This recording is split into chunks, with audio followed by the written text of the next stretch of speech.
हे guys, welcome back. So ये Nifty and Sensex series का episode 2 है। तो ये वाले एपिसोड में हम लोग सिर्फ दो ही कंपनी का बात करेंगे। एक हो गया आपका IRCTC और दूसरा है आपका ABB इंडिया करके। ठीक है, अब देखिए द पॉइंट इज के लिए पहले हम क्या करेंगे, थोड़ा मॉडल्स के बारे में डिस्कस करेंगे, कैसे कैसे वो पैसे बनाती है, एंड देन उनका सिनेरियोस के बारे में हम बात करेंगे, क्या भी उनका रिजल्ट्स कैसे हो रहा है, कौन कौन में मैनेजमेंट क्या क्या बोला, based on the mental framework जो मैं यूज करता हूँ। सो पहले हम IRCTC का बात करते हैं। वेरी सिंपल है, देखो IRCTC का दो मेन सोर्सेज ऑफ रेवेन्यू है, एक्चुअली चार है लेकिन दो मेन है। एक हो गया कि उनका जो आप टिकट खरीदते हो तो उनका जो ई टिकट बुकिंग होता है उनसे IRCTC पैसा बनाता है। And I think ticketing part of total sales में जो if you just look at the ticketing part जहां से वो अपना ये कन्वीनियंस फी और कैंसिलेशन फीस से पैसा बनाते हैं, दैट इज 45% ऑफ सेल्स। और दूसरा क्या है, एक्चुअली मैंने उल्टा बोला, ticketing part is I think 30% of sales और I think 45% of sales is the catering business. Catering business मतलब वही है, जब आप ट्रेन में जाओगे खाना वाना ऑर्डर करोगे तो IRCTC का केटरिंग बिजनेस पैसा बनाएगा। ठीक है, तो ये दोनों मिला के 75-80% के आसपास का सेल्स होता है। ठीक है, बाकी जो पार्ट है वो है उनका एक टूरिज्म कैटेगरी जहां पे कुछ लग्जरी ट्रेन है जो वो लॉन्च वॉन्च वगैरह वगैरह करता है। So that is I think 15% of sales. और फोर्थ है, आप देखोगे अगर आप ट्रेन में उठते हो, कोई भी इंडियन रेलवेज के ट्रेन में उठोगे तो आप देखोगे रेल नीर करके आपको वो पानी का बॉटल देता है, तो वो पानी का बॉटल बेच के भी ये पैसे बनाता है। I think that is 5-10% of sales. तो ये हो गया बिजनेस मॉडल, बहुत सिंपल है। अब आप लॉजिक लगाओ। ठीक है, अगर लेट्स से फॉर एग्जांपल अगर लेट्स से फॉर एग्जांपल कि उनका केटरिंग बिजनेस में ग्रोथ कब आएगा, बताओ? जब लोग ट्रेन में चढ़ेगा ज्यादा से ज्यादा, और जब ट्रेन में लोग ज्यादा चढ़ेगा मतलब वो टिकटिंग रेवेन्यूज बढ़ेगा। समझ में आ रहा है? तो IRCTC का अभी जो सिचुएशन है, they are growing at around 10%, right? The entire business is growing at 10% because उनका जो ये टिकट सेगमेंट है दैट इज ग्रोइंग एट 10%। अब सोचो अगर let's say volumes go up by 10%, मतलब क्या, वही लोग आगे जाके ही केटरिंग सर्विसेज में ग्रोथ लाएगा। मतलब बिना ट्रेन में बैठे घर बैठे तो आप IRCTC का केटरिंग सर्विस में तो पैसा नहीं दे सकते हो, है ना? You have to be inside a train for the catering service to make money. So अभी आपको समझ में आ रहा है, ये जो केटरिंग का डिवीजन है और ये जो टिकटिंग का डिवीजन है, they will always grow at a similar pace. तो इसीलिए क्या है, ये जो 75-80% ऑफ सेल्स तो ये दोनों डिविजन से आ रहे हैं, right? So the ticketing division grew at 10% और इसीलिए क्या है, आपका catering division also grew at around 9-10% and this is 75-80% of overall sales. ठीक है, अब बात यहां पे आता है कि like if you ask me के लाइक ये वाले लास्ट क्वार्टर में IRCTC ने कितने, मतलब IRCTC के साइट में जाके कितने लोगों ने टिकट खरीदा, and the number is 12.5 crore. ठीक है, 12 करोड़ 50 लाख लोग। ठीक है, इन द लास्ट क्वार्टर, ये जो Q3 का जो क्वार्टर गया। ठीक है, and the number is 9% higher than Q3 of FY24, मतलब इन द लास्ट फिस्कल। ठीक है, तो इसका क्या मतलब है? अब लॉजिकली सोचो ना, 12, 13, 14, 15 करोड़ लोग एक एक क्वार्टर में टिकट बुक कर रहे हैं। ठीक है, तो इसमें से अब काहे से आपको बड़ा ग्रोथ मिलेगा? नहीं मिलेगा। तो से फॉर एग्जांपल जितना बड़ा बेस है उस बेस में ज्यादा रेट से ग्रो करना भी डिफिकल्ट है। आपको से हाई सिंगल डिजिट या एकदम लो डबल डिजिट से ये ग्रो करता रहेगा। और उनके मैनेजमेंट के कॉन कॉल में ऑफकोर्स मैनेजमेंट भी क्या ही बोलेगा कि यहां से हम कैसे ग्रो कर पाएंगे 20% से, है ना? सो 12.5-13 करोड़ अगर एक क्वार्टर में हो रहा है, मतलब सोचो पूरे साल में 50-60 करोड़ का लोग टिकट काट रहे हैं, तो ये तो हमारे देश का ऑलमोस्ट 1/3 जनता हो ही गया, है ना? 1/3 to half के बीच में, पता नहीं एग्जैक्टली पॉपुलेशन क्या है, but any which way you get the point I am trying to say here. And again जब टिकटिंग सेगमेंट में 10% का ग्रोथ है on such a big base, तो केटरिंग में भी वही ग्रोथ है। अब आपका मुझे ये कहना है कि लाइक अरे वंदे भारत का ट्रेन आ रहा है, अब तो वंदे भारत का स्लीपर क्लास का भी एक आर्टिकल पढ़ रहा था, अब तो वंदे भारत में स्लीपर क्लास का भी बात कर रहे हैं और भी लाइन्स ऐड हो रहे हैं। लेकिन जितना भी ट्रेन ऐड करे, जितना भी कुछ करे, इतने बड़े बेस में यू कांट ग्रो 15-20-25%। समझ में आ रहा है? तो ऑफकोर्स अगर ट्रेन ऐड करना बंद कर दिया, अगर नया लाइन्स पटरियां लगाना बंद कर दिया, तब क्या होगा? 12.5 करोड़ ही रह जाएगा, तब तो कोई ग्रोथ नहीं आएगा। लेकिन ये ग्रोथ रहेगा, लेकिन the pace of growth is very low. That is what bothers me with businesses like IRCTC। समझ में आ रहा है? फिर इनका जो थर्ड डिवीजन है, वो जो टूरिज्म का डिवीजन, वो क्या करते हैं यहाँ पे, वो विंटर के टाइम पे ये आई थिंक कोई महाराजा एक्सप्रेस करके कोई लाया था, एक और कोई एक्सप्रेस लॉन्च किया था, जो एकदम मतलब एक वो होता है ना, वो 5 स्टार प्रॉपर्टी की तरह ट्रेन है और वो फॉरेनर्स को पूरा घुमाते रहते हैं, राजस्थान ये वो। सो बेसिकली क्या है वो, उसके लिए क्या है, वो ट्रेन ज्यादा सीजनल होते हैं और वहां पे आप कितने ही ट्रेन इतने लग्जरी में आप करोगे, बिकॉज वही वाला पॉइंट है ना, ट्रेन में आपका बहुत टाइम लग जाता है, फिर तो एयर ट्रेवल तो है ही, है ना? और अब तो एयर फेयर्स भी इतना सस्ता हो गया है कि आप देखोगे बहुत ऐसे ट्रेन का जो टायर 1 मतलब जो फर्स्ट क्लास का जो टिकट्स है, they are even higher than the air fare in between the same 2 cities. समझ में आ रहा है? तो लोगों को लगेगा ना, तो भाई मैं फिर 12 घंटे क्यों ट्रेन में रहूंगा जब मैं 2 घंटे में एकदम पहुंच सकता हूं वहां पे, एंड आई हैव टू पे लेसर अमाउंट और similar amount. Got it? So basically वो जो टूरिज्म वाला ट्रेन का है, टूरिज्म इज बेसिकली लाइक आप ट्रेन में बैठोगे और आप पूरा व्यू देखते देखते देखते पूरा कंट्री साइड घूमोगे फॉर एग्जाम्पल। तो वही वो कॉन्सेप्ट है जो आईआरसीटीसी का टूरिज्म का कैटेगरी है। दैट सेगमेंट ग्रू 16%, लेकिन उसमें क्या है ना, उसमें मतलब वही है ना, it's a very high value product, right? मतलब क्या है, वो वॉल्यूम्स में यू जस्ट कैनॉट ऐड वो 5 स्टार वाला train, right? Like the Maharaja and all that. और रेल नीर का वही है, रेल नीर का वो पानी का बॉटल है, इट्स अ कंप्लीटली कमोडिटाइज्ड एक बिजनेस, although they are setting up more and more plants, लेकिन फिर भी मतलब आगे जाके I think they have plans to open 2-3 plants by next fiscal, लेकिन फिर भी आई मीन सिंस वो एकदम ही लो मार्जिन वाला बिजनेस है ना, तो पैसा बनाना थोड़ा डिफिकल्ट होता है वहां पे। सो ओवरऑल देखो, ओवरऑल आईआरसीटीसी का वही है। एक और पॉइंट मैं बोलना चाहता हूं, अगर आप देखोगे आईआरसीटीसी का जो टिकट्स लोग काटते हैं, अभी भी अगर 100 टिकट काटता है तो ऑलमोस्ट 90 टिकट्स ऑनलाइन काट रहे हैं। तो मैनेजमेंट ने वो सैचुरेशन का भी बात किया, बोलता है कि देखो 100 टिकट में अगर 90 टिकट ऑनलाइन काट रहे हैं, मतलब ऑनलाइन टिकट्स में उतना ग्रोथ नहीं दिखेगा ना, सैचुरेशन पॉइंट पे आ गया। तो कोई भी कंपनी अगर कॉन कॉल में सैचुरेशन का बात करता है ना, मतलब क्या वो यही बोल रहे हैं कि हमें उतना ग्रोथ नहीं मिलेगा। And it make sense also ना, इतने बड़े जैसे मैंने आपको डेटा दिया, 12.5 करोड़ लोगों ने टिकट काटा इन 1 क्वार्टर, राइट? मतलब व्हाट डू यू एक्सपेक्ट, अगले साल इस क्वार्टर में 25 करोड़ थोड़ी होगा, है ना? 12.5 करोड़ से लेट से 13 करोड़ होगा, फिर लेट से 14 करोड़ होगा, राइट? वो डिपेंड करेगा किस वॉल्यूम्स में लेट से ट्रेन ऐड होगा, but you can't expect more than say for example high single digit का growth in terms of collecting tickets online, और ऑनलाइन में भी जैसे मैंने बोला 90% का हो गया। सो वही है आईआरसीटीसी का 10% का सेल्स ग्रोथ, पैट ग्रोथ भी 14% का है, और वही है, मतलब इसमें तो ज्यादा कुछ और तो बोलने का है नहीं, ठीक है? और आगे जाके ऑफ कोर्स ये सब बिकॉज अगर आपका बेस इतना बड़ा बन गया है ना, फिर उस बेस में जितना भी कैंसिलेशन चार्जेस और वही कस्टमर्स बार बार आके आपका कन्वीनियंस फी पे करे, लेकिन मतलब क्या है, मतलब you can probably like get more money out of some cancellation charges, लेकिन I want more footfalls, right? More customers coming. इसलिए मैं बार बार बोलता हूं ना, अगर कोई छोटे साइज का कंपनी ग्रो करता है ना, तो उसका पेस ऑफ सेल्स ग्रोथ बहुत हाई होता है, लेकिन एक बड़े साइज का company, let's say HDFC bank, SBI, फिर आपका IRCTC, they can never grow at that pace, है ना? They will only grow at single digit, या मतलब अगर मैं एसबीआई एचडीएफसी का बात करूं तो लोन बुक अभी तो एचडीएफसी 6-7% से लोन बुक ग्रो कर रहा है। चलो आगे 2 साल बाद जब उनका पूरा या मर्जर का सब प्रॉब्लम्स नहीं है, मतलब टाइम लगता है सब ठीक ठाक करने, कितना रेट से ग्रो करेगा? वही 12-13-14% से ग्रो करेगा, उसके ऊपर तो नहीं कर पाएगा। स्टेट बैंक भी देखो ना, आज भी स्टेट बैंक का I think loan book is north of 34-35 lakh crore का, इसलिए वो ग्रो भी करता है 12-13% से, है ना, अपने लोन बुक को, बिकॉज साइज इतना बड़ा है। तो आईआरसीटीसी का वही वाला इशू है, और मार्केट में आप आते हो ग्रोथ के लिए, राइट? बेस के लिए नहीं। सो ये हो गया आईआरसीटीसी, एकदम ठंडा है। दूसरा हम बात करते हैं एबीबी, ये ज्यादा इंटरेस्टिंग कंपनी है, ठीक है? ऑल्दो एबीबी का pace of sales growth is coming down, मतलब क्या है मैं आपको समझा रहा हूं, कोविड के बाद अगर आप 2-3 जो फिस्कल था आप ले लोगे तो एबीबी ग्रू नॉर्थ ऑफ 20%, ठीक है? लेकिन अगर आप इस फिस्कल को देखोगे इन द लास्ट 12 मंथ्स, और एबीबी का जैन टू दिसंबर का फाइनेंशियल ईयर होते हैं, आप देखोगे उनका 16% का ग्रोथ है, जबकि in the last 2 fiscal they grew north of 20%। अब ये क्या है, एबीबी का बिजनेस मॉडल क्या है? सोचो कोई भी सेक्टर हो, ठीक है? लेट्स से कोई डेटा सेंटर का स्पेस हो, इंफ्रास्ट्रक्चर हो, ट्रांसपोर्टेशन हो, टेलीकम्युनिकेशन हो, एबीबी रहता है उनको सॉल्यूशन प्रोवाइड करने के लिए, ठीक है? प्लस एबीबी का ऑफकोर्स सर्विसेज भी है, एबीबी इंडिया का बात कर रहा हूं, ठीक है? तो इनका क्या है, इनका खुद का प्रोडक्ट्स भी है। तो बेसिकली क्या होता है, लेट्स से अगर आप एक पेंट्स कंपनी चला रहे हो, मैं आपको एबीबी का बिजनेस मॉडल बता रहा हूं, ठीक है?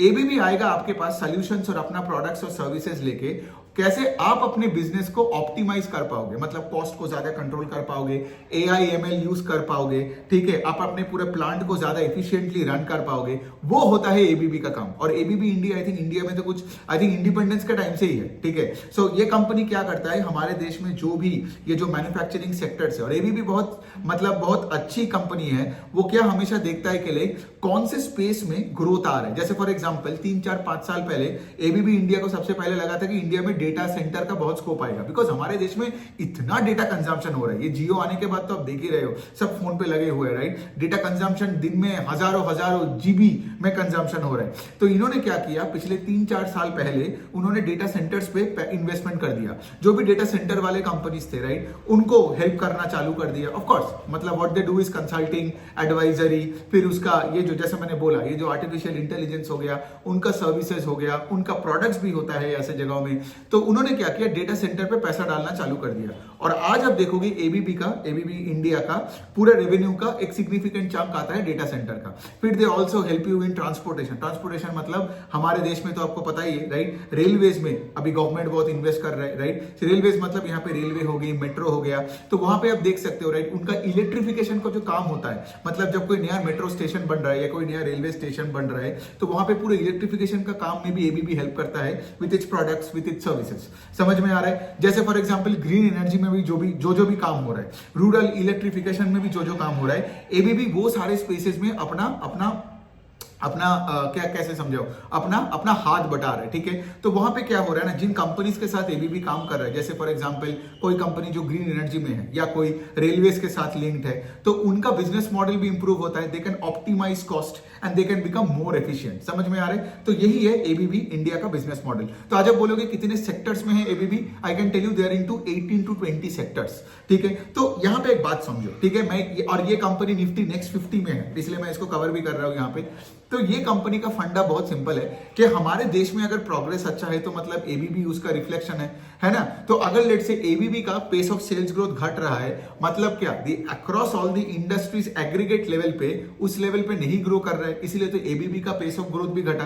तो अभी आपको समझ में आ रहा है, मैं आपको एबीबी बोलने के टाइम पहले पेस ऑफ सेल्स ग्रोथ घटा वो क्यों बोला, तो इसका मतलब क्या है। और एबीबी वालों ने भी कॉन कॉल में यही बताया, because of the election, since अभी केपेक्स कम हो रहा है कंपेयर टू से what it happened in the last 2 years, तो क्या हो रहा है, एबीबी जो भी सेक्टर्स को केटर कर रहा है, वहां पे फंडिंग, लैक ऑफ फंडिंग के वजह से क्या हुआ, वहां पर भी पेस ऑफ सेल्स ग्रोथ घट गया, तो एबीबी को भी कम बिजनेस मिला। तो if I tell you the order book of ABB, उसका भी ग्रोथ रेट बहुत कम है, that pace of growth has also come down. 12-13% का अधिक उनका ऑर्डर बैकलॉग का ग्रोथ है, राइट, जबकि पहले वो 20% के आसपास हुआ करता था। FY22 एंड FY23 अगर आप देखोगे कंपेयर टू द लास्ट फिस्कल्स, उस टाइम पे 20% से कंपनी ग्रो कर रहा था, 24% से ग्रो कर रहा था। लेकिन अगर मैं ये 2024 और 2023 के साथ कंपेयर करूं तो एबीबी का ग्रोथ है 15-16% का, which is not a great sign, right. अभी देखो, अभी पॉइंट ये है कि कंपनी बहुत अच्छा है। This is one company I can tell you हमारे जनरल इकोनॉमी से एक हायर पेस से ग्रो करता है, ठीक है। जैसे हमारी economy late say for example अगर मैं इन्फ्लेशन ऐड करके बोलूं the economy can grow eight 12-13%, ABB can grow between 15 and 20%। मैंने हमेशा इस कंपनी को ऐसे ही देखा है, ठीक है। इट्स अ वेरी हाईली, मतलब it's a very efficient business model है, बहुत अच्छी एक कंपनी है। So the point is this, but then having said that अभी का सिचुएशन उतना अच्छा नहीं है, राइट, बिकॉज अगर एबीबी का, बिकॉज आप देखे होंगे, अगर आपने मेरा पिछला वाला वीडियो देखा, आपने देखा होगा मैंने ऑयल मार्केटिंग कंपनी का पेस ऑफ सेल्स ग्रोथ घट गया, सीमेंट में कोई ग्रोथ नहीं है, स्टील में कोई ग्रोथ नहीं है, इसमें भी मैंने आपको दिखाया कि आईआरसीटीसी में उतना ज्यादा ग्रोथ नहीं है, मतलब है 8-10% का ग्रोथ है, और आईआरसीटीसी में तो बेस का भी एक इफेक्ट है। तो क्या हो रहा है कि जब सारे सेक्टर्स में उतना ग्रोथ नहीं होता है, right, for various reason, monsoon, capex नहीं हो रहा है, ये नहीं वो नहीं, इलेक्शन, फलान ढिमकान जो भी हो रहा है, लेकिन फिर क्या होता है, businesses like ABB also get affected, although they are not directly linked to our economy, but then of course ना, because I give you some of the services that they do. Let's say for example जो ये metal and mining sector है, तो उसमें से ABB क्या करता है, ये सब रेक्टिफायर, पीएलसी, एनालाइजर, ये सब आपका बोलो ना, आपका ये जो डिस्ट्रीब्यूटेड कंट्रोल सिस्टम, राइट, ये सारी चीजें प्रोवाइड करता है। फिर उसके बाद इन्होंने इनका कुछ एक फ्रोजन फूड कंपनी के साथ भी इन्होंने क्या किया, उसका कुछ पावर डिस्ट्रीब्यूशन और ऑटोमेशन में भी इन्होंने अपना कुछ माल वगैरह दिया। So the point I am trying to say इसके लिए, ये कंपनी वही है जो बाकी जो कोर सेक्टर में काम करने वाले कंपनीज को ज्यादा एफिशिएंट बनाने वाला है। तो अगर कोर सेक्टर में ग्रोथ रेट घट जाती है तो ऑफकोर्स एबीबी का भी ग्रोथ रेट घटा, तो वही वाला सीन है। अब देखो एक और पॉइंट में क्या बोलता हूं, ये तो एक मतलब एक रूल की तरह बन गया है, जब भी कोई कंपनी का पेस ऑफ सेल्स ग्रोथ घटता है, राइट, तो वो क्या करता है, शेयर होल्डर्स को रखने के लिए डिविडेंड बढ़ा देता है। सो एबीबी ने क्या किया, मैं आपको बता सकता हूं, उनका जो डिविडेंड देने का जो ये था, पिछले साल अगर वो 100 रुपए डिविडेंड दिया, तो इस बार उन्होंने 150 रुपए डिविडेंड दिया। So the amount of dividends went up by 50%। सो क्या बोला मैंने, पहले सेल्स 20-25% से ग्रो करता था, इस साल over last year pace of sales growth has come down, अभी 25 से 16 हो गया, तो अभी क्या हुआ, pace of sales growth has come down and dividends went up by 50%। समझ में आया? So sales are now growing at 16%, dividends are growing at 50%। मतलब क्या, एबीबी वालों को भी समझ में आ गया कि जब बिजनेस में ग्रोथ मोमेंटम चली जाती है तो बहुत इन्वेस्टर्स मेरे स्टॉक से निकल जाएगा, बिकॉज मार्केट में तो सब ग्रोथ के लिए आता है ना। So the only way So the only way where you can actually keep your shareholders or some of your shareholders still interested in you, अगर आप उनके जेब में ज्यादा पैसा दो इन dividends, whereas I am not that kind of guy, जब मेरे को एकदम अच्छा नहीं लगता, बिकॉज कोई अगर डिविडेंड दे रहा है इसका क्या मतलब आप बोल रहे हो कि हमारे पास उतने ग्रोथ अपॉर्चुनिटीज नहीं है, इसलिए तो हम आपको कैश में वापस कर रहे हैं कुछ पैसे। मैं उल्टा चाहता था, अगर एबीबी उल्टा करता अभी, मतलब क्या, अगर एबीबी का देखता मैं 16, 17, 18% से 20, 25% से भी ग्रो कर रहा है और डिविडेंड देना कम कर दिया, तब मैं बुलिश होता। समझ में आ रहा है? वैसे सिचुएशन में यू कुड हैव सेड हमारे देश का सिचुएशन बेटर हो रहा है, गॉट इट। लेकिन अगर तुम ये बता रहे हो कि लाइक ओके हम पहले 20-25% से भी 15-16% से ग्रो कर रहे हैं और अपने डिविडेंड को अभी 50% से बढ़ा रहे हैं, जो पहले इस रेट से नहीं बढ़ता था, दैट मींस क्या, अगेन ये कंपनी आपको घुमा के यही बता रहे, जो स्टील सीमेंट कंपनी सब यही बता रहे कि माहौल अभी थोड़ा ठंडा है। तो ऐसे करके मैं वीडियोस क्यों बना रहा हूं, अगले वीडियो आएंगे, अगले 1-2 वीडियो प्रेरणा बनाएगी, तो ऐसे एपिसोड्स कर करके हम ये क्यों कर रहे हैं, टू लेट यू नो कि एग्जैक्टली इंडिविजुअल लेवल पे भी कंपनीज में क्या हो। जैसे आईआरसीटीसी में अभी आपको टोटल क्लैरिटी मिल गया बिजनेस में क्या हो रहा है, and we actually thought of doing this now for every quarter going forward, because पहले आप देखते थे हम सेक्टर वाइज काम करते थे, हमने कभी निफ्टी या सेंसेक्स में अलग से नहीं बनाते थे, but now we understand because of the bullshit that is like you know that floats around social media, लोग कुछ भी कहानी बोल के कुछ भी बोल देते हैं, ठीक है, कुछ भी आते हैं, कुछ भी बेचने का सोचते हैं। The point is you need to know exactly individual level पे भी बड़े कंपनीज में क्या हो रहा है। देन क्या होगा ना, अगर सोचो अगर आप सीमेंट का कोई एक कंपनी में आप इन्वेस्टेड हो, या फिर अगर आप एक मतलब इंडेक्स में अगर आप इन्वेस्टेड हो, कोई भी म्यूचुअल फंड में इन्वेस्टेड हो, तो आपको पता होनी चाहिए कि वो सेक्टर का सबसे बड़ा जो कंपनी है उसमें एटलीस्ट क्या हो रहा है। इसलिए हम निफ्टी सेंसेक्स और निफ्टी 50 को कवर कर रहे हैं। तो ऑफ कोर्स अगर आप इंडेक्स इन्वेस्टर हो तो आपके कंपनीज का ही एनालिसिस चल रहा है, और अगर लेट से फॉर एग्जांपल अगर आप मिड एंड स्मॉल कैप्स में भी हो और लेट से आपके पास कोई छोटा रीजनल कोई सीमेंट कंपनी हो, तो आपको पता चल गया कि प्रॉब्लम क्यों है आपके कंपनी में, बिकॉज दो जो मेन बड़े कंपनीज थे, जो पिछले वीडियो में अल्ट्राटेक और अंबुजा सीमेंट लेके हमने बात किया, अगर वही रो रहा है कि सीमेंट प्राइसेस घट रहा है, ये हो रहा है, वो हो रहा है, यू नो डिमांड सिनेरियो उतना अच्छा नहीं है, सप्लाई डिमांड से ज्यादा है, ये प्रॉब्लम वो प्रॉब्लम, तो आपको पता है आपके कंपनी में क्या प्रॉब्लम है। फिर ऑफ कोर्स मैं चाहूंगा कि लाइक आप आपके कंपनी के बारे में भी अलग से जाके पढ़ो कि आपके कंपनी का मैनेजमेंट क्या कर रहा है, because there can always be a situation, since आपका बेस इतना छोटा है, maybe you can grow at a faster pace, but generally मैंने एक चीज ऑब्जर्व किया है कि जब लेट से कोई कॉमोडिटाइज प्रोडक्ट्स होता है ना, तो मार्केट लीडर से लेके एकदम छोटा प्लेयर तक सबको प्राइस, बिकॉज